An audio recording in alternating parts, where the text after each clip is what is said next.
Hey, you guys!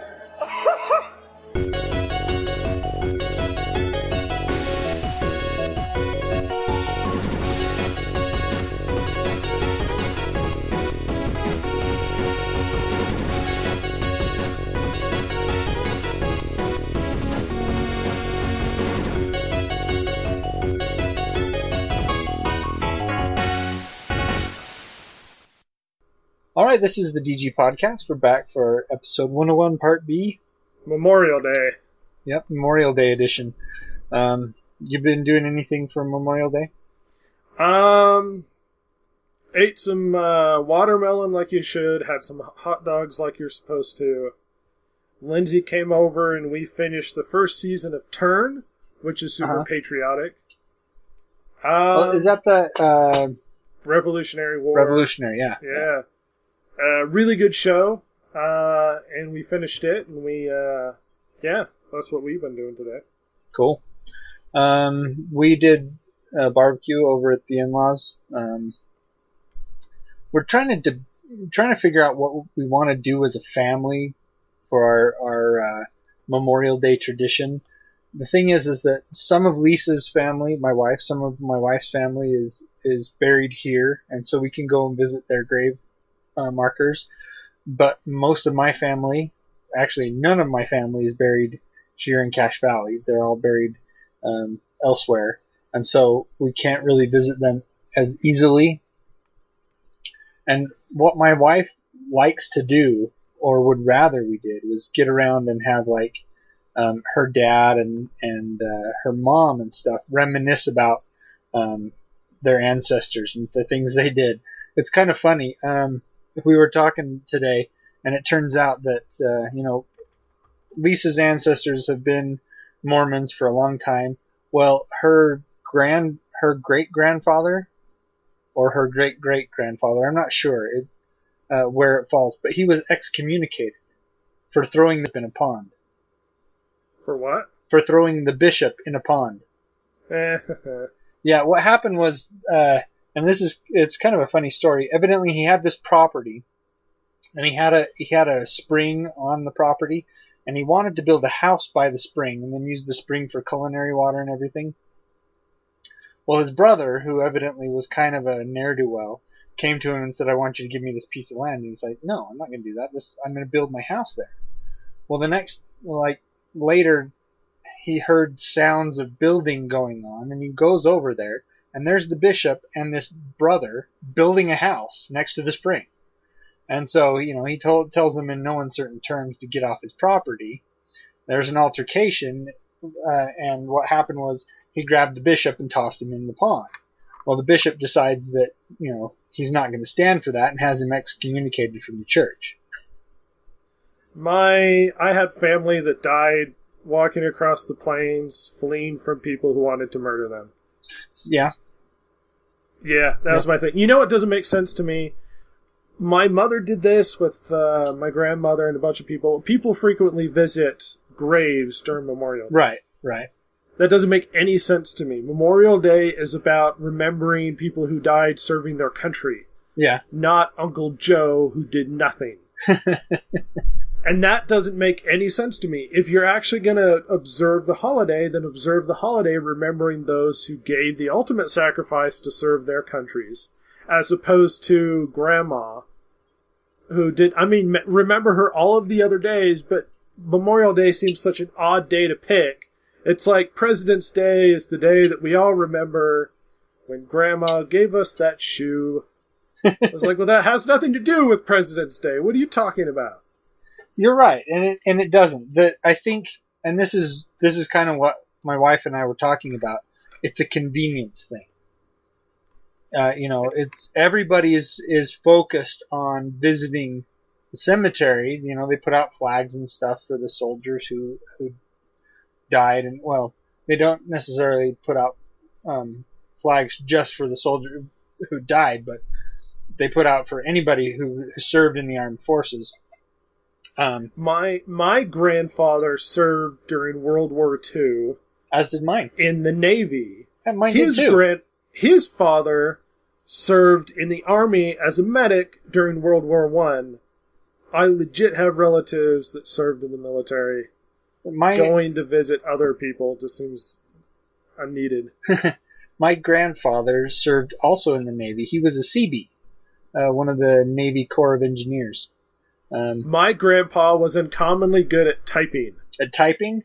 During the 1940s, so he spent the entire war in California typing letters. I don't know why, but that's what he was good at. And I mean, he had his little Navy uniform and everything, but since he was good at typing, they're like, well, we're going to use you for typing reasons. And that's what he awesome. did. His father wasn't so fortunate.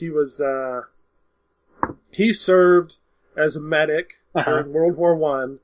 And it was so well known that he had done that when people would have serious injuries in the neighborhood... Oh, yeah, they'd bring him to your grandfather? Or your great-grandfather? Yeah, they used to bring them to my great-grandfather because he didn't get squeamish with things like broken legs and open wounds and that sort of thing, because he had seen enough of it in World War I that they could just bring him to him and he would help him figure it out. Nice.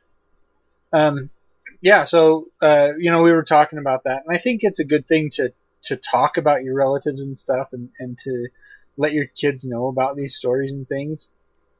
But at the same time, it's like my grandfather that served in the Navy, it's rather difficult to visit his graveside without a lot of advanced planning because he's buried in another state. So, anyway... yeah, so, we just sat around and visited with family and stuff, did that kind of thing. Boring. Yeah, pretty much. Anything else that you've been doing?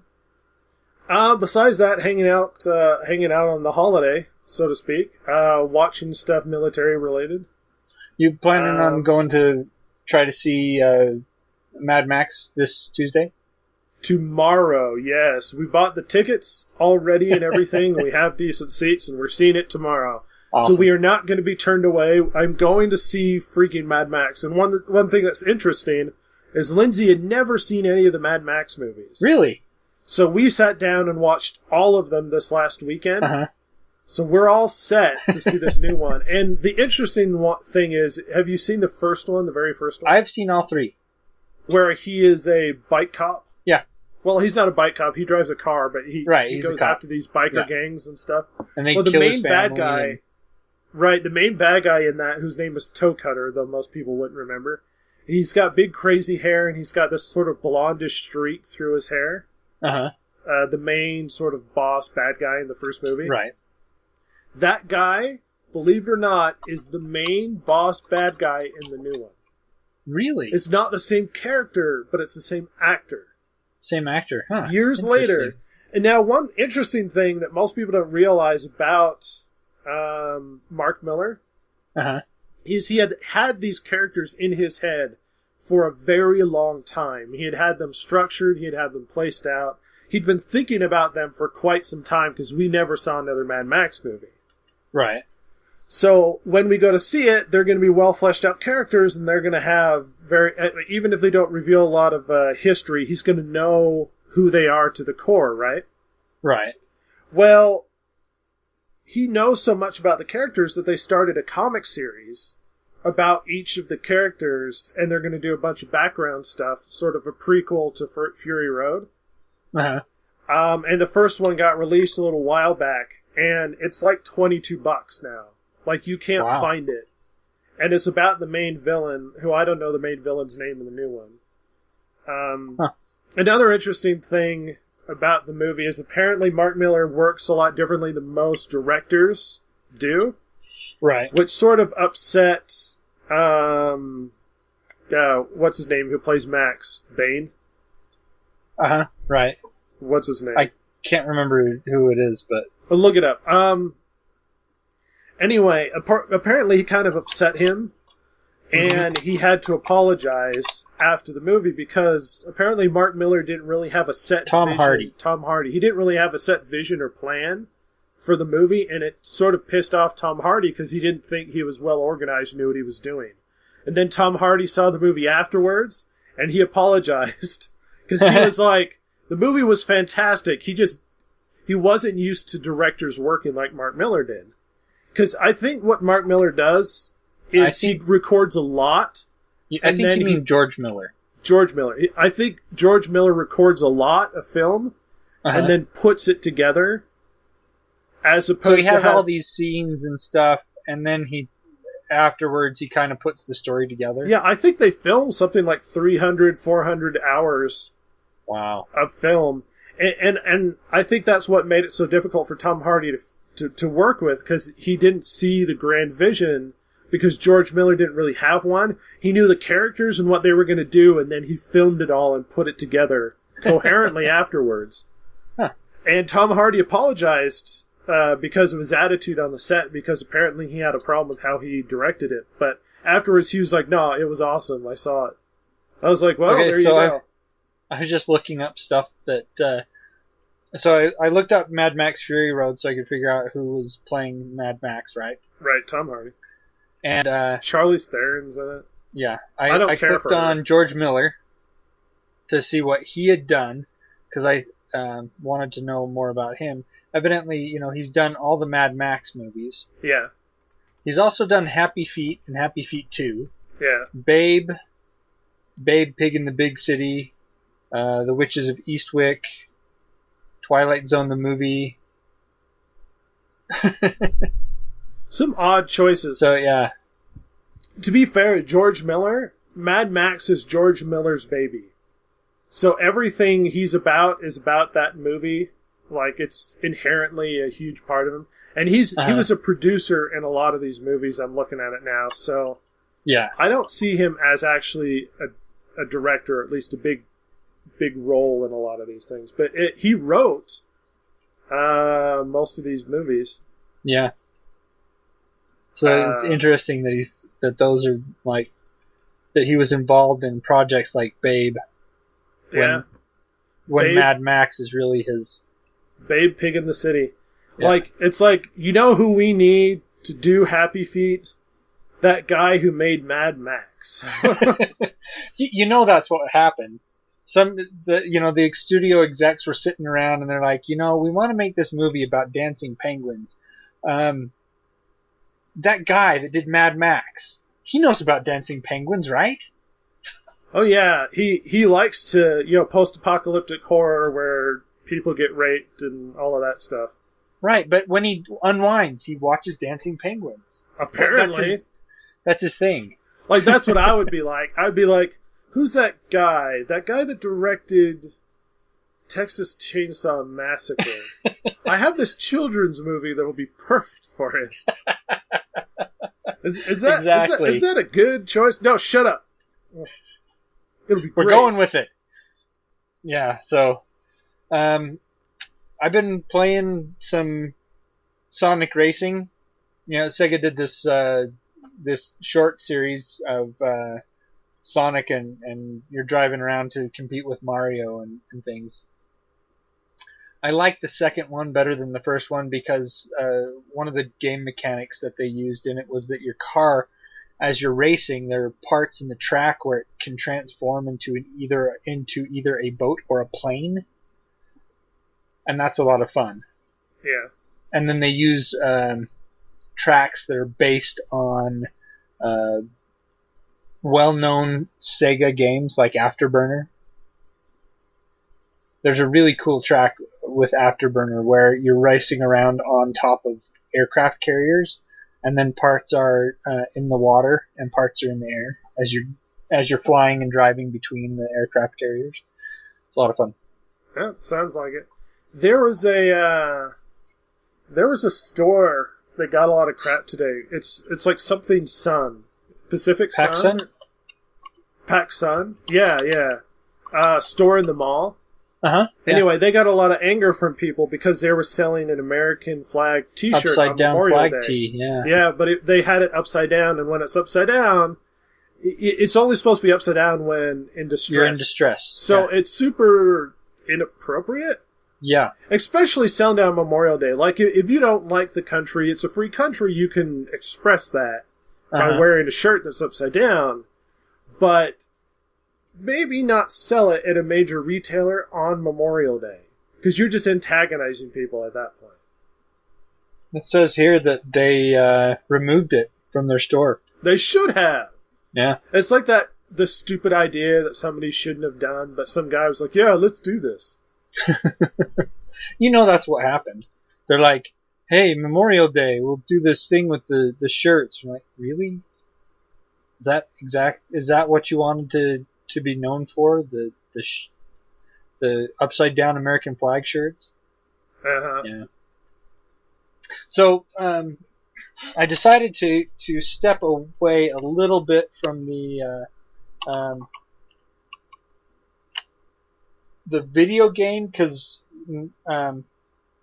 like Chance, I am also a conspiracy not nut.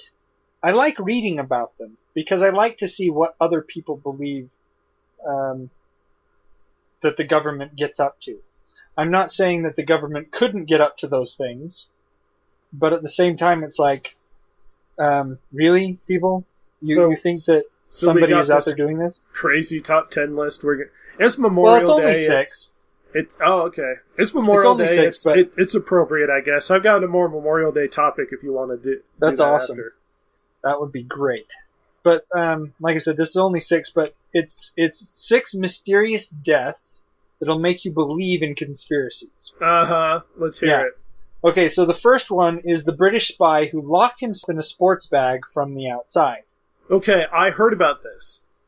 I actually know about this story, and I can actually explain it, but go ahead and read.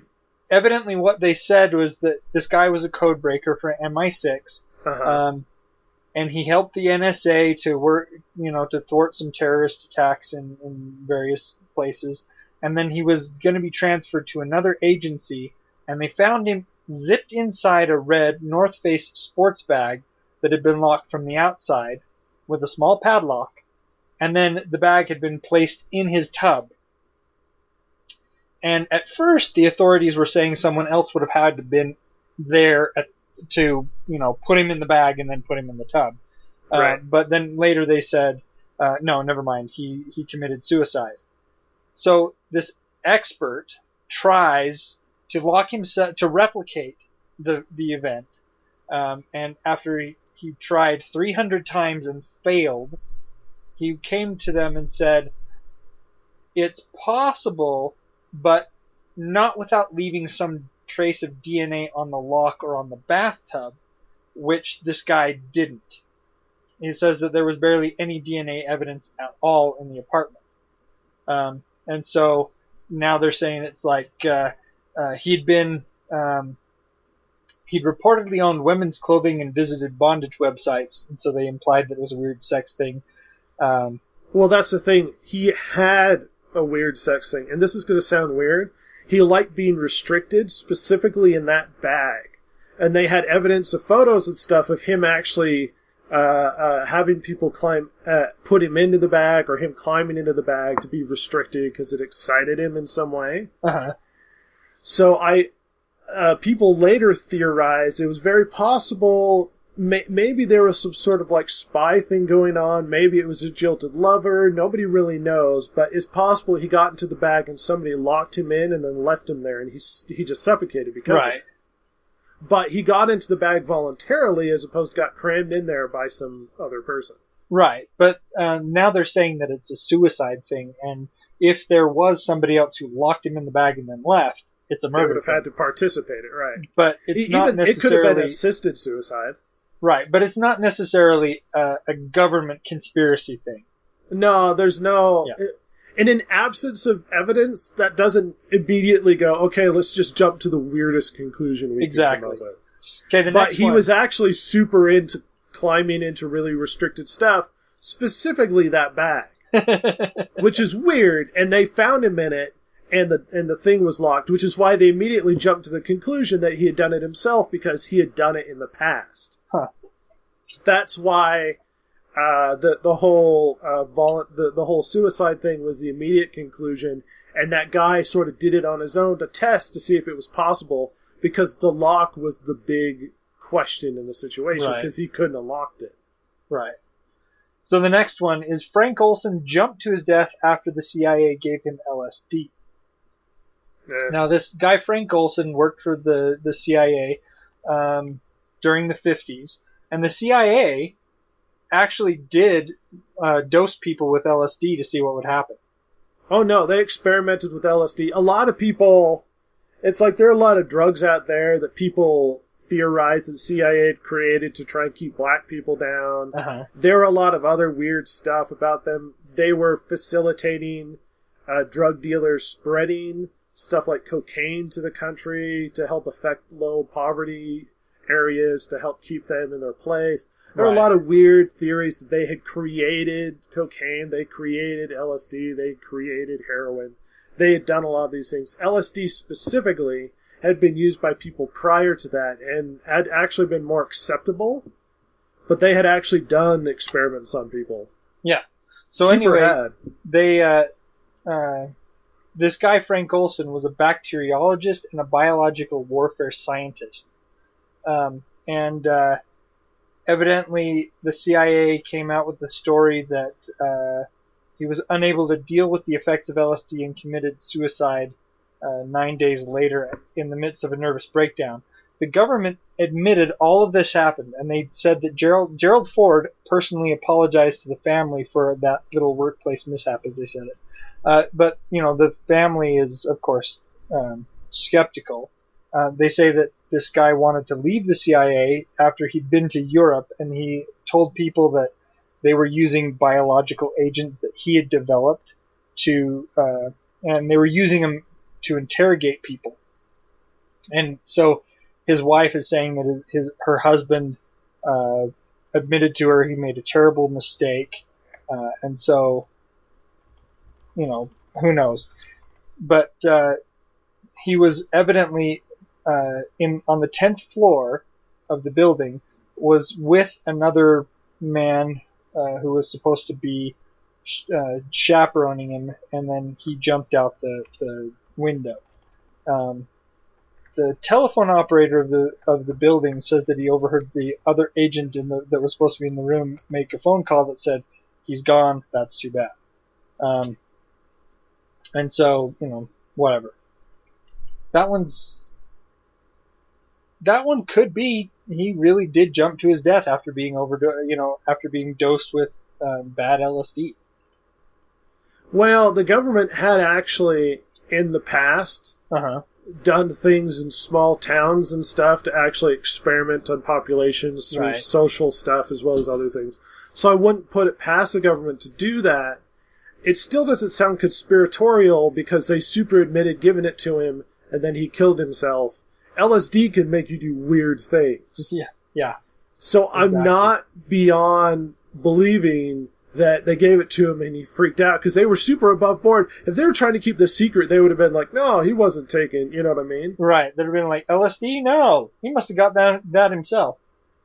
Okay, the next one. Karen Silkwood crashed her car right before blowing the whistle on her bosses.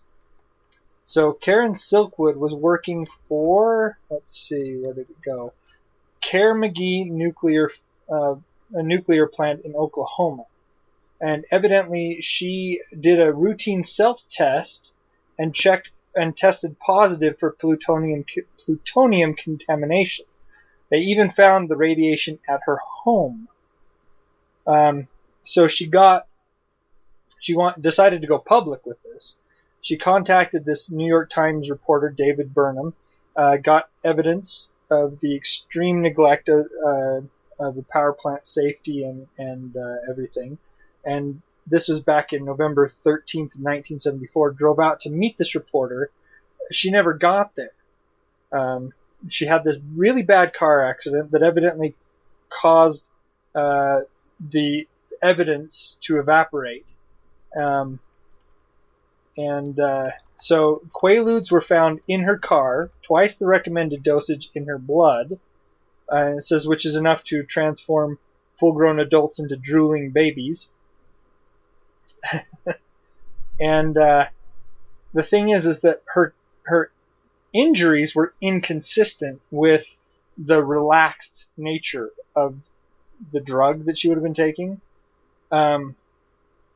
Basically, she would have been like flaccid and all, relaxed but the evidence of the accident, her injuries were that she was alert when the impact happened.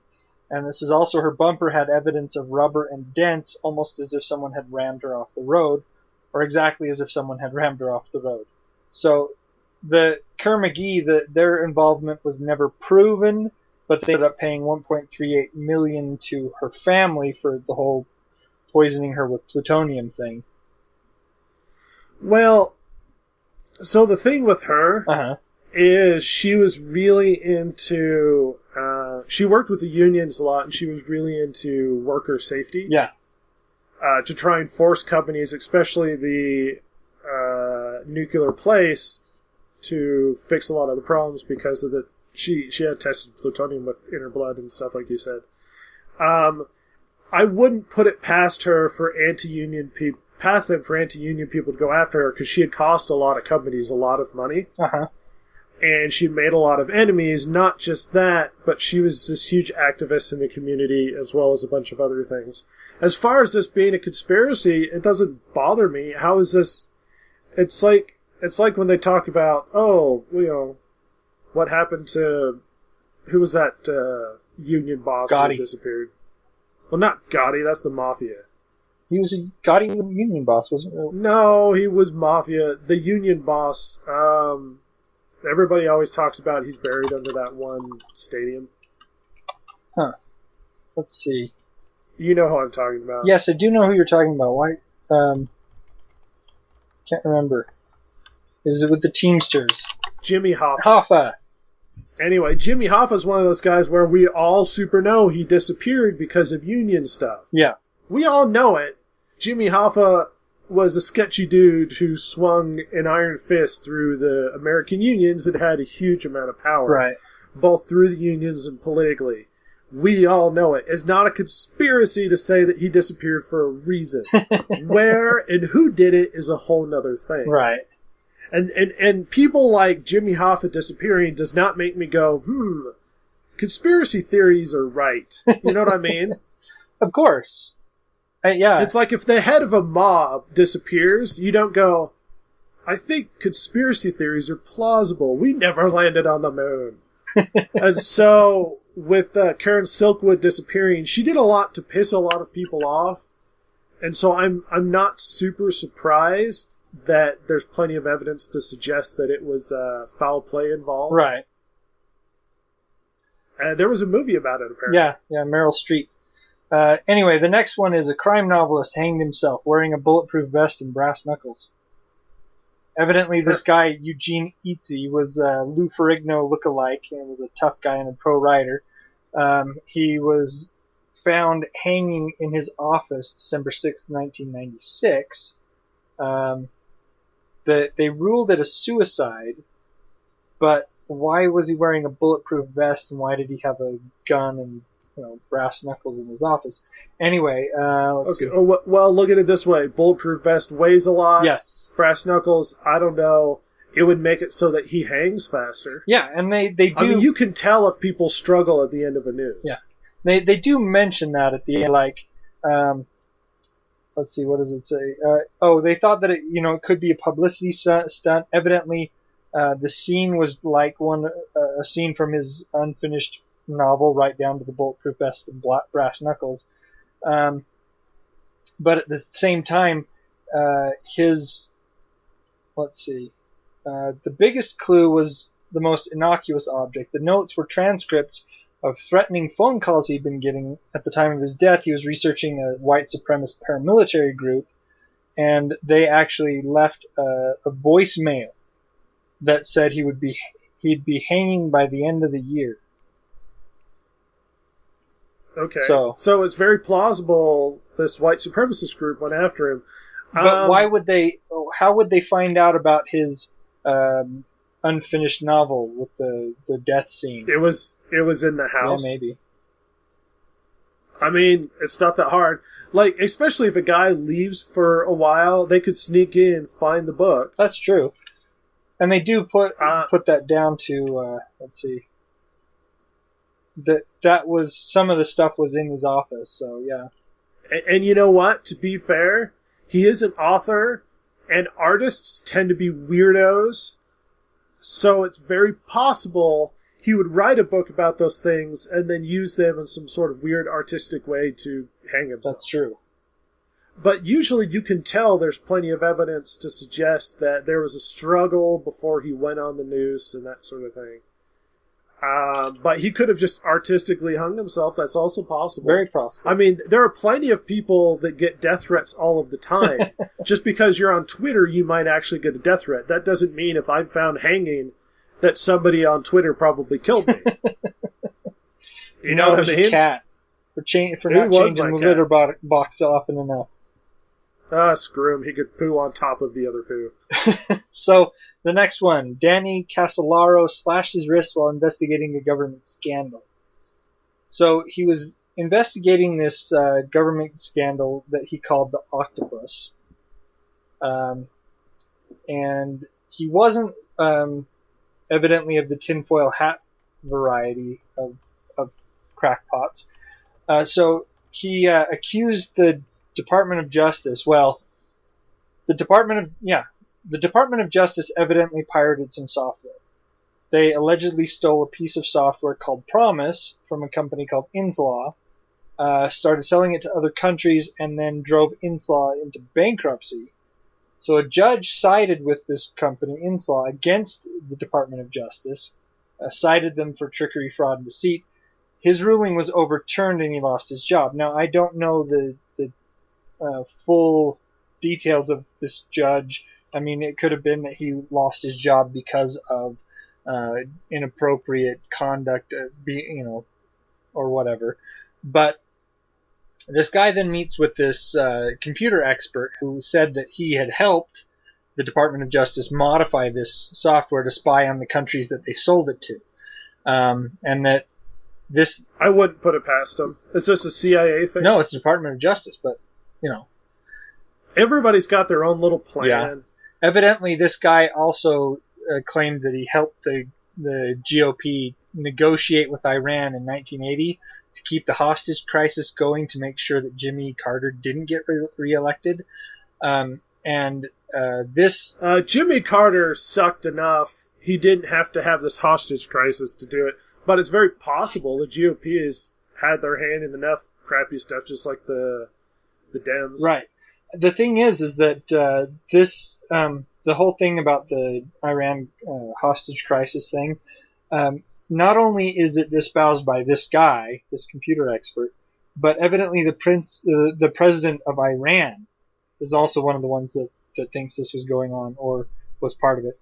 Well, anyway. Well, of course he would. He's the president of Iran. Yeah. Anyway, this guy, this computer expert, was a week after he testified of these things, he was arrested for dealing meth. And so,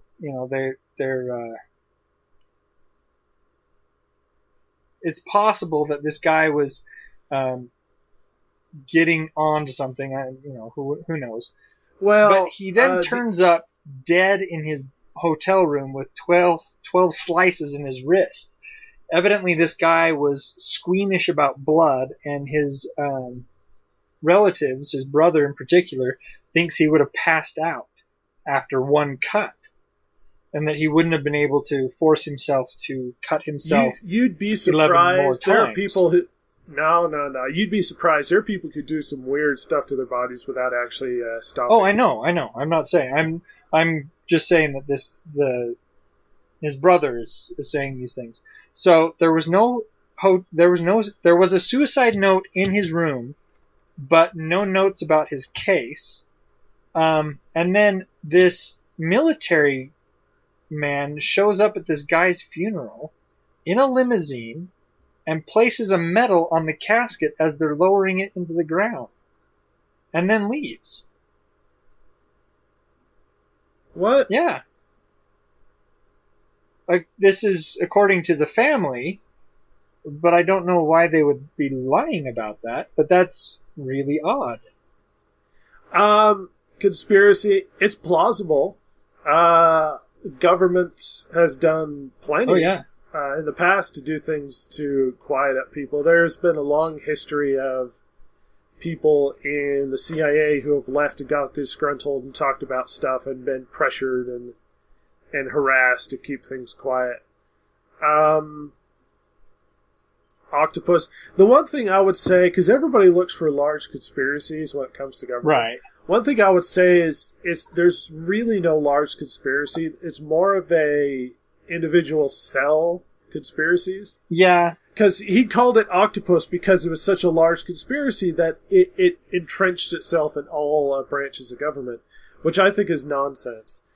You can't have something that big and keep it that secret for that long. Right. So you can have sort of secret, underhanded stuff going on in the State Department. But as soon as it starts to spread to 2 or 3 or 4 more areas of government, too many people start to know. People start to say things.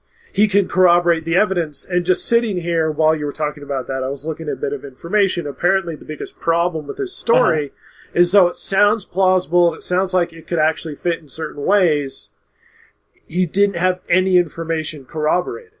Like, none of it had backup, he didn't have anybody to back up much of the information or back up certain other things.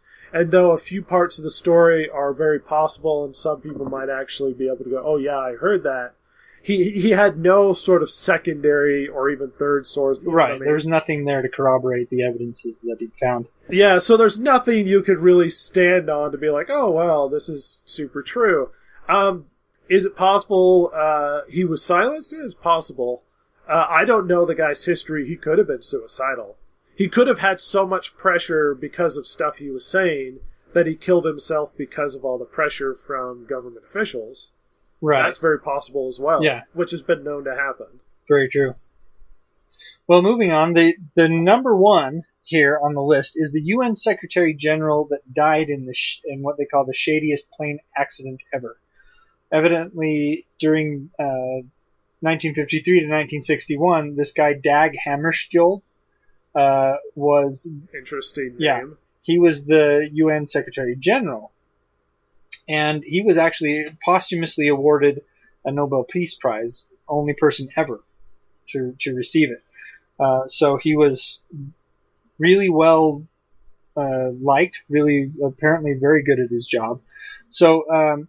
on September 18th, 1961, he was going to the Congo to mediate or whatever to try to get the Civil War taken care of.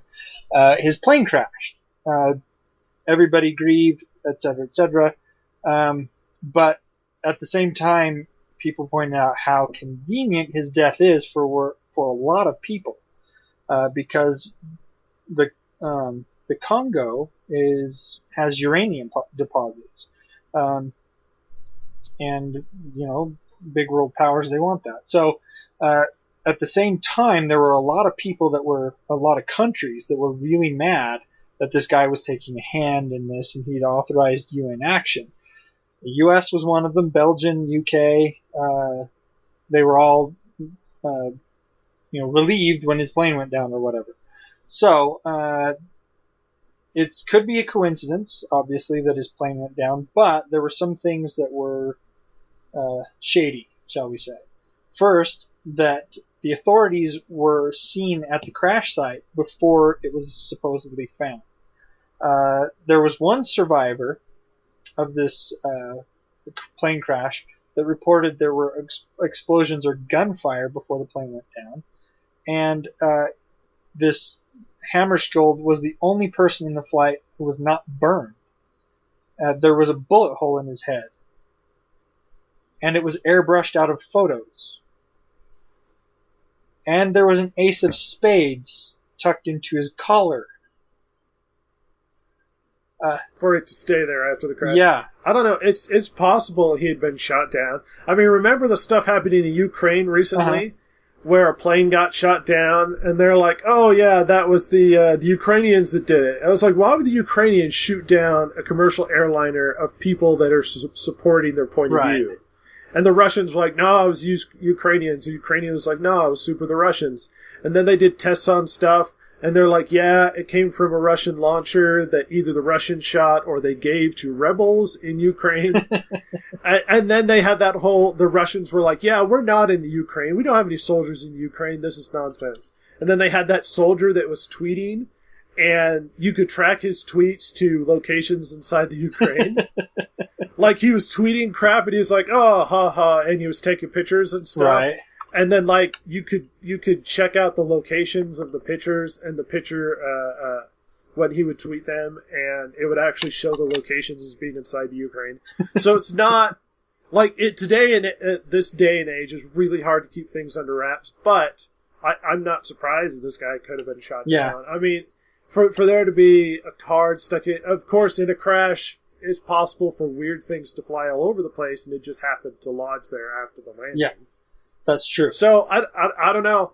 I don't have enough information to say one way or the other, but it's possible. Well, there's a couple more things here. Evidently, Harry S. Truman said that he thought that this guy was killed, and not that not killed in an accident, that he was assassinated.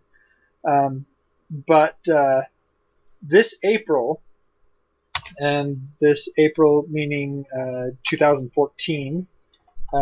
The NSA finally came out and with evidence that they had been suppressing until now that implicated a former RAF pilot.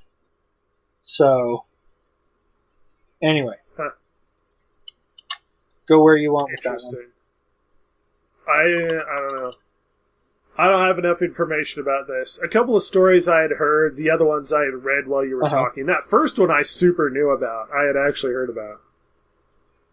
Weirdly enough, I have too much like random information in my head to be like, oh yeah, that. I super knew about that British spy who suffocated because he was really into sexual stuff by hiding inside the duffel bag bags. Yeah, duffel bags.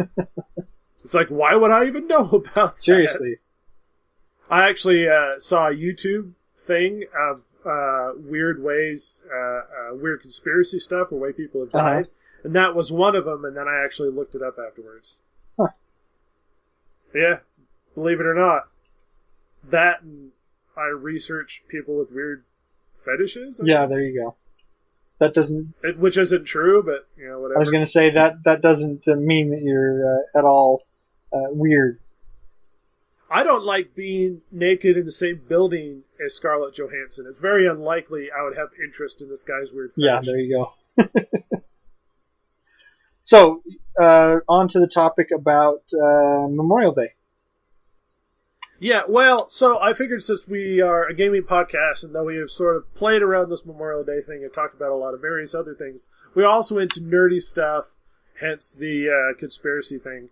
We're also into a lot of different things, but since it's a gaming podcast and we are a nerdy podcast, I figured it'd be high time to finally spend time talking about, not in a disrespectful way, but in a sort of tongue-in-cheek gaming way, those war games that we have lost over the years. So perhaps to reminisce over those things that have gone in the past. Specifically, we could go over, i.e. Call of Duty. And Call of Duty has gone a long way since, the days of modern warfare. It started out as a World War II shooter, and it started out as, if you guys recall, a little game called Medal of Honor. Now, most people don't really remember Medal of Honor much, especially the younger kids nowadays, right. But Medal of Honor was huge for its time. And Medal of Honor Allied Assault was really big. Medal of Honor was originally created with cooperation from Steven Spielberg, if you recall, and it was a video game shooter that was had its place in PlayStation era.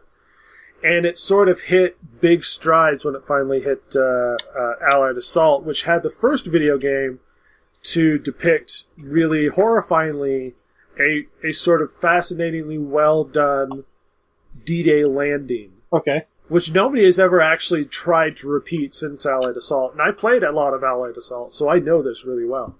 Well, a lot of the guys who worked for Medal of Honor, or at least the company that produced it, which I think at the time was EA, I don't recall exactly, decided to move on and create their own project, and a lot of the best minds a part of that project move on to do something else. So the Medal of Honor people kept making Medal of Honor stuff, and they sort of gradually became more and more mediocre. Well, those guys moved on to make a little game called Call of Duty, and they created a company called Activision. Or it was Treyarch at the time. Well, Activision's been around since Atari days. Treyarch, if I recall. Anyway, because they ended up getting bought out by Activision at some point, I think. At any rate, Treyarch would be the company, went to make this little game called Call of Duty, which was fantastic because they took the shooter experience and they created a cinematic experience along with being in these real wars. And I still recall to this day the Russian campaign of going into Stalingrad as being one of the coolest experiences I had ever played. They still haven't captured that super well, especially for a World War II shooter. They went on to make a few more World War II shooters after that. Call of Duty 2. World at War. I think there was a Call of Duty 3. And then we moved on to Modern Warfare, which is where everybody is today. Medal of Honor was developed by DreamWorks Interactive and published by Electronic Arts. Yeah, EA seemed about right. And I think Call of Duty was Treyarch, if I recall. But they were all a group of guys that came out of the Medal of Honor team. At any rate, Call of Duty's been around for quite some time, but we've lost a lot of really good games along the way. I would say the first Call of Duty still is great today, in my opinion. It's still a good game. It might not be as fantastic or as responsive or as pretty as the modern games, but I would say the first Call of Duty still stands up today. I really quite enjoyed World at War. I think they could do another really great World War II shooter.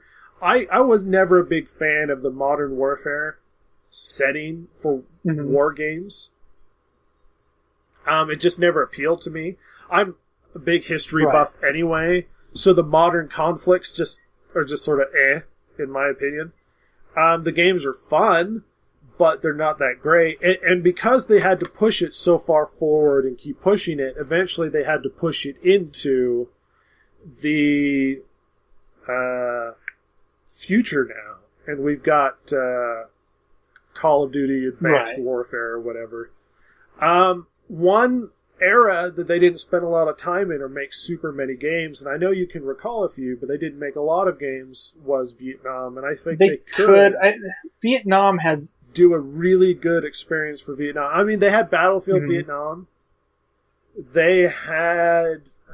there was this Vietnam game where the main character was a black fella. I don't recall. It was a decent game. There was... there were a few, but there weren't as many well done. And it was one of those wars most people didn't want to touch on because we still had a lot of a lot of people around that experienced Vietnam. And Vietnam's a little bit too close. It's easy to demonize Nazis, and it's easy to demonize future warlord random dude. But actually talking about an actual difficult, controversial conflict would be a lot harder, but if they did it well, they could actually pull off a decent single-player experience. But the problem is most warfare games now don't really matter about the story, it's more about the gameplay. It's like you said, whenever we mention the Vietnam War in the United States, everyone cringes. You know what I mean? I don't, but I'm not afraid of my opinion when it comes to the Vietnam War, but anyway. You get what I'm saying, though. And I understand. There's a lot of, squeamishness about setting something in that era. Well, it was one of those wars that was a big question about the morality of our participation and stuff. And there are a lot of people still present today, like World War II guys. They're few and far between. A lot of people have parents today who were in Vietnam. And I think that there's it's because of that, that squeamishness that people tend to stay away from.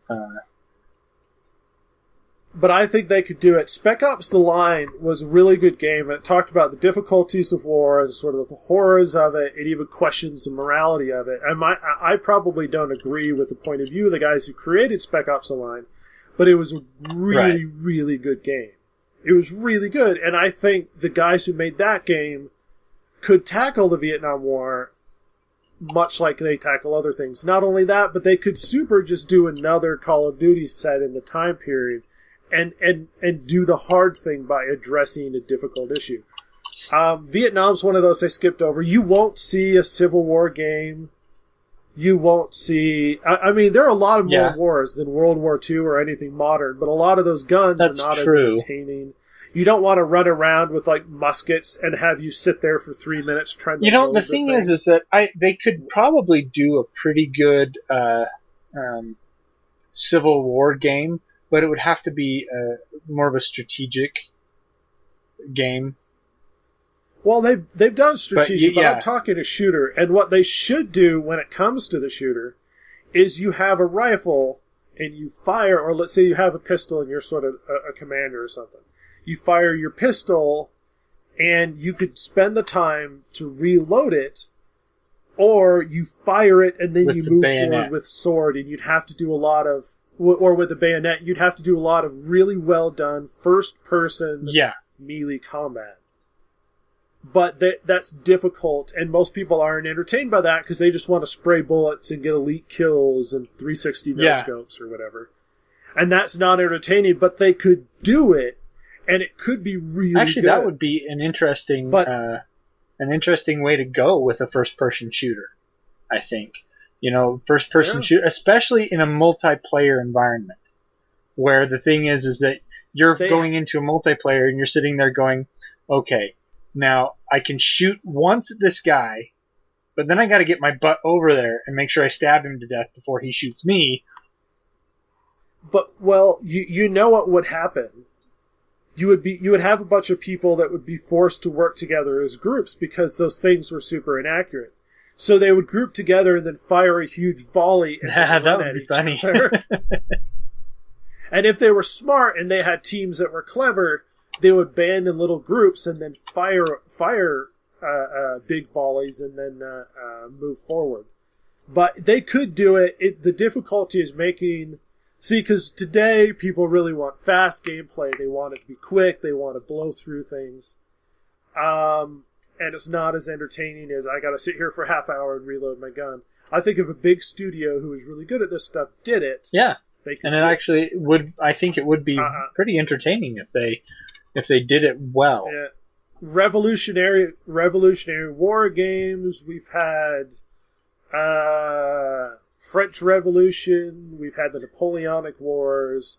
We've had a lot of wars that have nothing to do with modern conflicts or World War II, but nobody's interested. I mean, even Vietnam they sort of skipped over. We could do Korea for crying out loud. But most of them aren't that entertained. But they have to move from something that's not futuristic eventually. And I think it's about time they move back. Other than that, there are a bunch of war games I've played in the past. Some of my favorites include a Company of Soldiers. Or Company of Heroes, Company of Heroes. Really good game. I still play it from time to time. Let's see. I play a lot of Total War games, if we're remembering Total War. Total War did a very good... Well, I enjoyed it, but most people didn't care. Called Total War... It was like Empire or something like that. It was placed during the Napoleonic sort of era. Total War... I'm looking at my list right now. Anyway. So there have been a lot of war games over the years. And I think it's at least time that we recognize those who have passed on and we no longer recognize. They were actually good. They were actually entertaining in the past. We've got new Wolfenstein game to come out. And let's not forget the one we have lost. But we'll hopefully see some more entertaining stuff in the future. That would be nice. As we move forward. All right. So we finished out our... third bracket. Chance bracket. lost spectacularly in every event. See, we thought he might have won even Elmo. one of them, but... Yeah, I didn't want to touch that. There's some weird, inappropriate stuff going on. You'd think that Chance could beat a Muppet. Well, let's just not forget, I'm going to do this as tactfully as I can. The guy who does the voice of Elmo was arrested for underage sex with the guy. With another dude, so an underage boy at the time. And he was married and had children. So they sort of replaced him and moved on. So I could have included a really inappropriate joke about how he beat Chance in that fight, but I didn't. Thank you. I kept it clean, and Elmo hugged him to death. So anyway, I could have done the that. next bracket that we're going to do here is our legendary battle of the classic video game characters. And I want... Which I'm super excited about, which I think will actually keep Chance's entertainment. Yeah. But the thing that I want is I want people to tell me who I missed. Who they wanted to see in this bracket that didn't make the cut. So maybe I can put them in another bracket. That's what I want to know. So first off, in round 1, Ryu Hayabusa versus Guybrush Threepwood. Yeah. Ooh. Now, Ryu Hayabusa is a ninja. Ninja Gaiden, obviously, from the game he's from. And we're counting his NES days as well as the modern versions? This is classic, so only NES version. Oh, okay. Yeah. None of the new stuff. Interesting. I chose all of the characters that went into this bracket. They're from before the year 2000. Nice. So, Guybrush Threepwood did get a remake. How do you spell his name? I vaguely remember that guy. Guybrush. Guybrush. It's kind of funny how they came up with his name. That's from the dude from Monkey Island. The dude from Monkey Island. Yeah, right. No wonder I didn't remember his name. He was just a doofus from Monkey Island. Guybrush Threepwood is a wanted pirate. He goes to Monkey Island I don't remember if he goes to Monkey Island or Monkey Island gets mixed up in there. But he goes to the island of the pirates he crashes into Monkey Island to learn how to be a pirate. And the guy is a doofus. He really is. Well, he's sort of that desperate, wide-eyed youngster who wants to be a pirate, and he goes to places he probably shouldn't be going to.